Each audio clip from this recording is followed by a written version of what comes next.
Hello दोस्तों, कैसे हैं आप। स्वागत है आपका दीक्षा क्लासेस में। आज हम पढ़ेंगे ओलंपिक से संबंधित कुछ महत्वपूर्ण तथ्यों को। ओलंपिक का टॉपिक आज हम समाप्त करते हैं, ठीक है। इसके आगे हम पढ़ेंगे राष्ट्रमंडल खेलों के बारे में। तो ओलंपिक से संबंधित कुछ महत्वपूर्ण फैक्ट। तो पहला क्या है कि शपथ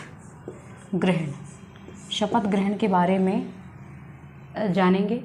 शपथ ग्रहण समारोह का जो आयोजन होता है तो 1920 के एंटवर्प ओलंपिक से प्रारंभ हुआ। इसमें क्या होता है, प्रतिनिधि देश का नहीं, आयोजक देश का कोई एक खिलाड़ी समस्त प्रतिनिधि देशों के खिलाड़ियों के प्रतिनिधि के रूप में भाग लेता है, ठीक है। आयोजक देश का कोई खिलाड़ी, आयोजक देश का कोई एक खिलाड़ी समस्त खिलाड़ियों के प्रतिनिधि के रूप में, समस्त खिलाड़ियों के प्रतिनिधि के रूप में भाग लेता है। अब हम समझेंगे कि शुभंकर परंपरा, ठीक है। दूसरा क्या देखते हैं अपन, शुभंकर परंपरा। तो शुभंकर परंपरा ग्रीष्मकालीन और शीतकालीन ओलंपिक दोनों में अलग अलग सन में स्टार्ट हुई, ठीक है। तो सबसे पहले पढ़ते हैं शीतकालीन ओलंपिक। शीतकालीन में स्टार्ट हुई 1924 नहीं 1924 नहीं, शीतकालीन ओलंपिक में 1968 ग्रेनोबल फ्रांस से स्टार्ट, जबकि शीतकालीन ओलंपिक में 1972 में, शीतकालीन नहीं ग्रीष्मकालीन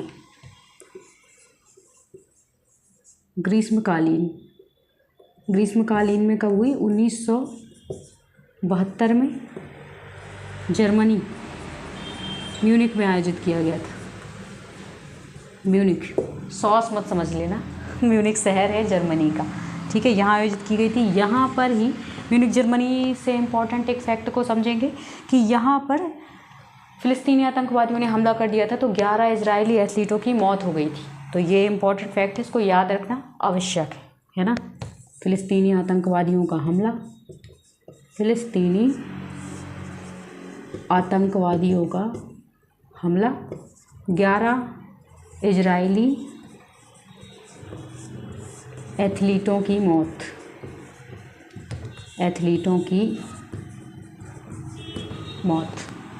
ठीक है। अब पढ़ते हैं कि उद्घाटन समारोह, ओलंपिक के उद्घाटन समारोह के बारे में बात करते हैं। तो उद्घाटन समारोह में क्या होता है, मतलब मार्च पास्ट बोलते हैं। इसमें यूनान देश की टीम सबसे आगे होती है। मार्च पास्ट मतलब एक प्रकार की पैदल चाल होती है जो पंक्तिबद्ध होती है। तो यूनान देश की टीम इसमें सबसे आगे होती है। तो देखते हैं यूनान देश की टीम, और पीछे होती है आयोजक देश की टीम। और बाकी जो प्रतिनिधि देश, बाकी जो देश पार्टिसिपेट करते हैं उनकी टीमें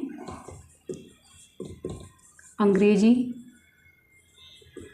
वर्णमाला क्रम में व्यवस्थित होती है, ठीक है। तो इतना जाना हमने। इसका स्क्रीनशॉट लेना चाहते हैं तो ले लें। इसके बाद अगले टॉपिक पे आते हैं, ठीक है।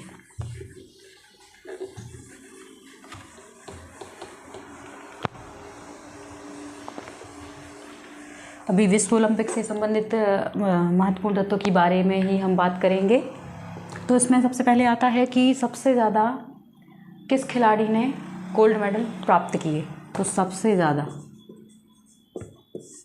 ज़्यादा मेडल प्राप्त करने वाले खिलाड़ी, मेडल है ना, पुरुष खिलाड़ी, ठीक है। पुरुष खिलाड़ी कौन थे, माइकल फेलिप्स, तैराकी से संबंधित थे। यूएसए के खिलाड़ी हैं, गोल्डन शार्क के नाम से जाने जाते हैं। तैराकी माइकल फेलिप्स कितने पदक प्राप्त किए, 28 पदक। अब महिला खिलाड़ी की बात करें तो लरीना लावेनिना 18 पदक प्राप्त किए। लरीना लाविनीना 18 पदक प्राप्त किए।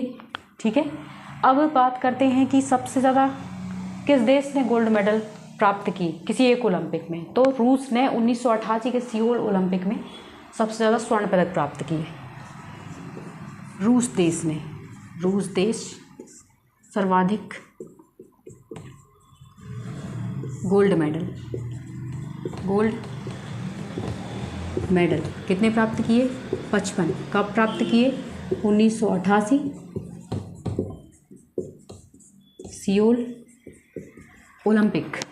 ठीक है, अब देखते हैं कि उसेन बोल्ट ने, है ना, 100 मीटर 200 मीटर दौड़ में लगातार 3 ओलंपिक में स्वर्ण पदक प्राप्त करने वाले प्रथम खिलाड़ी। 100 व 200 मीटर दौड़ में लगातार 3 ओलंपिक में स्वर्ण पदक प्राप्त करने वाले खिलाड़ी उसेन बोल्ट कहाँ के हैं? जमैका के। उसेन बोल्ट कहाँ के हैं? जमैका के हैं। ठीक है, अब देखेंगे कि क्या बोलते हैं, प्रथम शीतकालीन ओलंपिक खेल कब आयोजित किए गए थे। तो प्रथम शीतकालीन ओलंपिक खेल, शीतकालीन का मतलब समझते हैं, शीतकाल में जो ओलंपिक स्टार्ट होते हैं, ठीक है, शीत ऋतु में। तो शीतकालीन ओलंपिक खेल कब आयोजित किए गए थे? 1924। स्थान भी ध्यान रखना आवश्यक है। चमोनिक्स फ्रांस में आयोजित किए गए थे। जबकि प्रथम पैरा ओलंपिक का मतलब समझते हैं, अस्थि बाधित दृष्टि दोष वाले व्यक्तियों के लिए जो ओलंपिक आयोजित किए जाते हैं उन्हें पैरा ओलंपिक कहते हैं। तो प्रथम पैरा ओलंपिक खेल कब आयोजित किए गए थे? 1960 रोम में आयोजित किए गए थे। ठीक है, इतना पढ़ते हैं। अब इसका स्क्रीनशॉट लेना चाहे तो ले लें।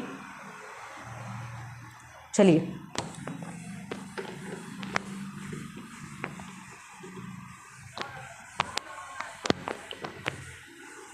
इसके बाद हम पढ़ेंगे भारत से संबंधित कुछ इम्पॉर्टेंट फैक्ट के बारे में। तो चलिए पढ़ते हैं भारत से संबंधित कुछ इम्पॉर्टेंट फैक्ट। अब भारत के बारे में जानकारी प्राप्त करते हैं। तो सबसे पहले किस खिलाड़ी ने ओलंपिक में भाग लिया? तो एक नॉर्मन प्रिजर्ड करके एक खिलाड़ी थे। ये थे आंग्ल भारतीय थे। सबसे पहले ओलंपिक में भाग लिया, प्रथम बार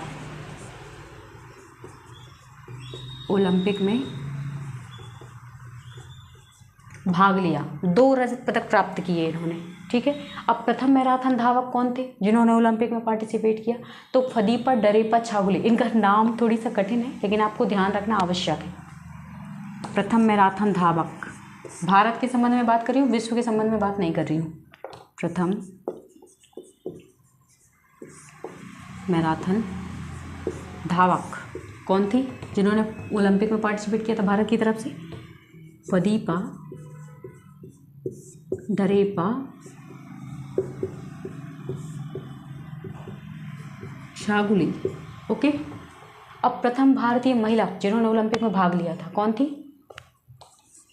प्रथम भारतीय महिला ओलंपिक में भाग लेने वाली कौन थी? मैरी लीला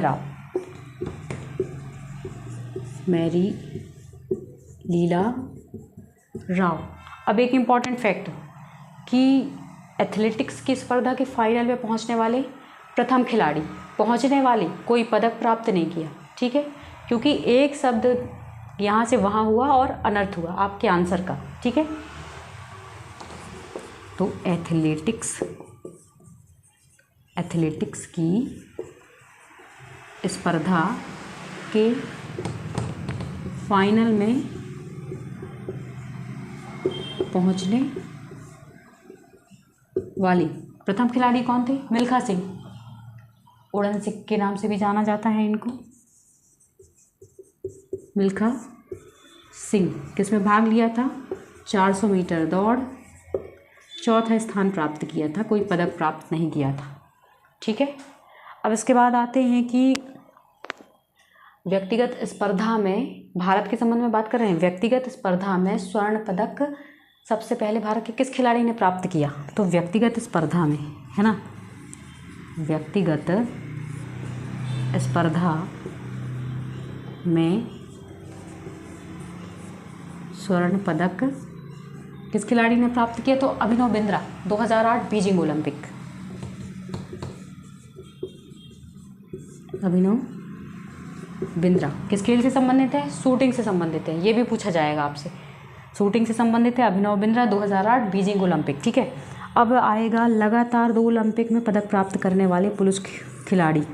लगातार 2 ओलंपिक में पदक प्राप्त करने वाले प्रथम भारतीय पुरुष खिलाड़ी।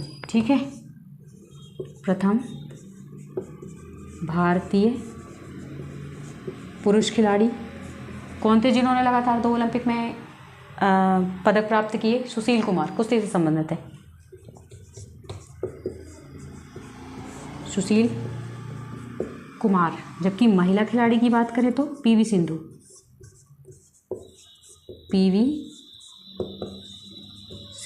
पीवी सिंधु किस खेल से संबंधित है? बैडमिंटन से। ठीक है, बैडमिंटन से संबंधित हैं। अब पढ़ते हैं कि प्रथम बार बैडमिंटन में कोई पदक किस भारतीय महिला ने प्राप्त किया था? ये तो लगातार 2 ओलंपिक ने पीवी सिंधु ने प्राप्त किया था, लेकिन बैडमिंटन में प्रथम पदक, तो बैडमिंटन में प्रथम पदक साइना नेहवाल ने प्राप्त किया था। साइना नेहवाल ने प्राप्त किया था। मुक्केबाजी की बात करें कि मुक्केबाजी में कोई भी पदक प्राप्त करने वाली प्रथम भारतीय महिला, तो MC मैरी कॉम। मुक्केबाजी में MC मैरी कॉम, इनको क्या कहा जाता है? Super mom.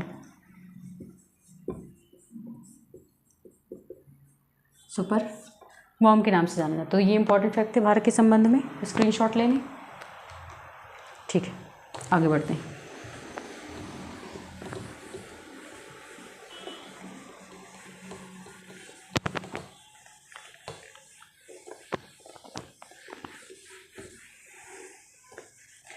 अब पढ़ते हैं कि भारत से संबंधित कुछ इंपॉर्टेंट खिलाड़ी और वो किस खेल से संबंधित है। ठीक है, ये पूछा जाता है आपकी सभी प्रतियोगी परीक्षाओं में। ठीक है, तो सबसे पहले आ गए, हाँ एक इम्पॉर्टेंट फैक्ट मुझसे भूल गया कि व्यक्तिगत स्पर्धा में एथलेटिक्स में कोई भी पदक प्राप्त करने वाले, कोई भी नहीं, स्वर्ण पदक प्राप्त करने वाले पहले खिलाड़ी, तो एथलेटिक्स की स्पर्धा में स्वर्ण पदक प्राप्त करने वाले प्रथम भारतीय खिलाड़ी 2020 में प्राप्त किया था, पता होना चाहिए आपको। ठीक है, 2020 में किसने? नीरज चोपड़ा ने। ये नाम सभी की ज़बान में बसा हुआ है, तो आपको भी अपनी ज़बान में बसा लेना चाहिए। नीरज चोपड़ा किस खेल से संबंधित है? जेवलिन थ्रो, पहला स्वर्ण पदक प्राप्त किया था एथलेटिक्स में। चलिए आप पढ़ते हैं कि खेल और खिलाड़ी, है ना, कि कौन कौन से कुछ महत्वपूर्ण खिलाड़ियों के बारे में चर्चा करते हैं जो किस खेल से संबंधित है। ठीक है, तो नीरज चोपड़ा जेवलिन थ्रो से संबंधित हैं। स्वप्निल कुशाले शूटिंग से संबंधित हैं। मनु भाकर शूटिंग से संबंधित हैं।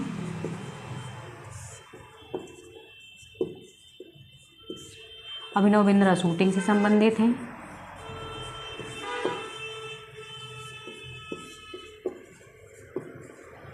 शूटिंग से संबंधित हैं। और विनेश फोगाट कुश्ती से संबंधित हैं। कुश्ती, अमन सहरावत कुश्ती से संबंधित हैं।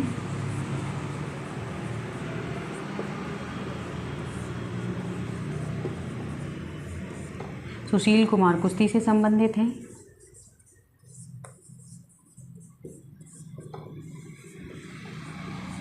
रवि दाहिया कुश्ती से संबंधित हैं।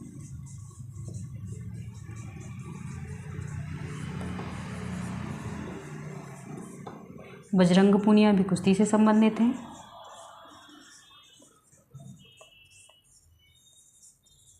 कुश्ती से संबंधित हैं।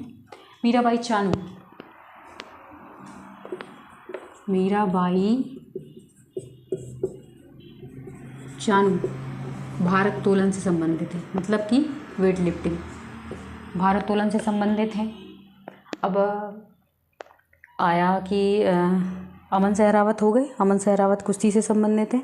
ठीक है, इतने इंपॉर्टेंट फैक्ट आपको याद रखने हैं। हाँ, पिछली बार मैंने पढ़ाया था ओलंपिक का इतिहास, तो ओलंपिक समिति की आधिकारिक भाषा क्या होती है, क्या है, मतलब कि ओलंपिक समिति की आधिकारिक भाषा। तो ओलंपिक समिति की जो आधिकारिक भाषा है, आधिकारिक भाषा का अर्थ समझें कि आधिकारिक भाषा मतलब कुछ खास परिस्थितियों में उसे कुछ विशेष अधिकार प्राप्त होते हैं। भाषा को जिस प्रकार राष्ट्रपति को विशेष अधिकार प्राप्त होते हैं, वैसे ही कुछ भाषा को कुछ विशेष अधिकार प्राप्त होते हैं। आधिकारिक भाषा है ओलंपिक की, तो कौन सी है? अंग्रेजी और फ्रेंच है।